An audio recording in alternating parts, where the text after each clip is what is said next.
Hey guys, welcome to this video on comma rules. Commas tend to get misused a lot, or perhaps even worse, they aren't used where they should be. So in this video, we're going to take a look at 10 different comma rules to be aware of when writing. Rule number 1. When you have a coordinating conjunction that is being used to separate two independent clauses, use a comma. For example, my brother rode his bike so fast, but he still arrived late for school. Rule number 2.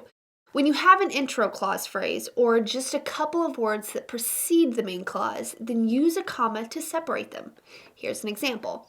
When I was younger, I used to roller skate to the neighborhood park with my family. Rule number 3.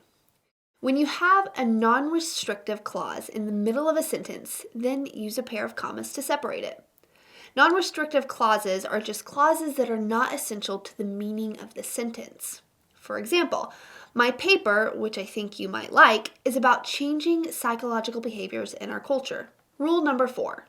Use commas when you have 3 or more words that are within a series to separate each word. Here's an example. The ingredients that I need for you to pick up from the store are onions, potatoes, sour cream, and cheddar cheese. Rule number 5. When you have multiple adjectives modifying the same noun, they need to be separated by commas.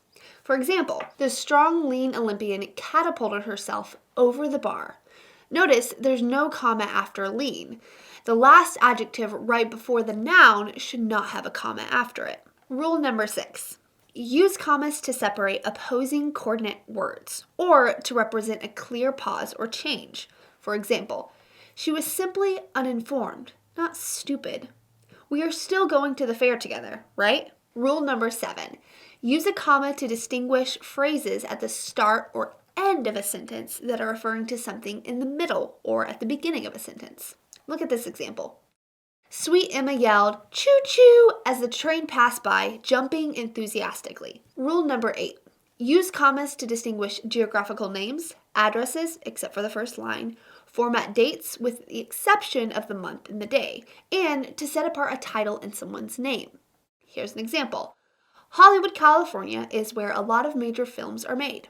Her address is 59 Crestview Drive, Layton, Utah.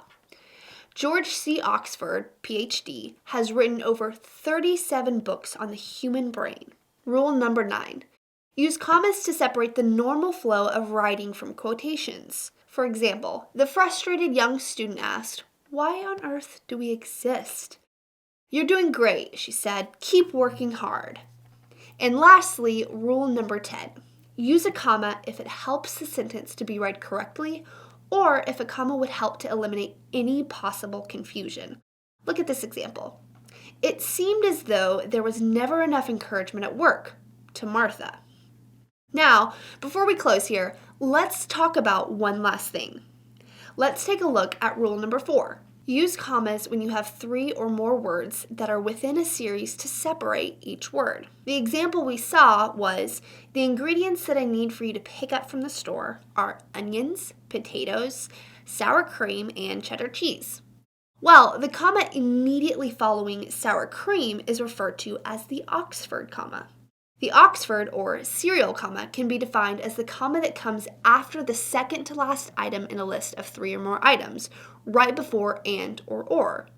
The Oxford comma is referred to as stylistic, which means that depending on what type of style you use, it may not be necessary. For example, if you're writing in AP style, which is what newspaper reporters use, then you would not use the Oxford comma.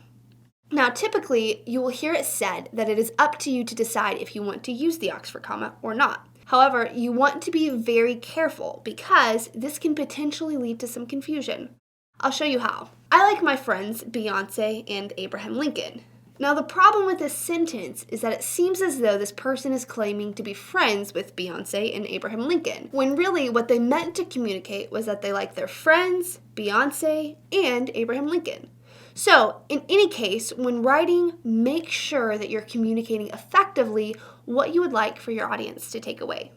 I hope that this video over commas and how to use them has been helpful to you. If you enjoyed it, be sure to hit that like button and subscribe to our channel for further videos. See you guys next time.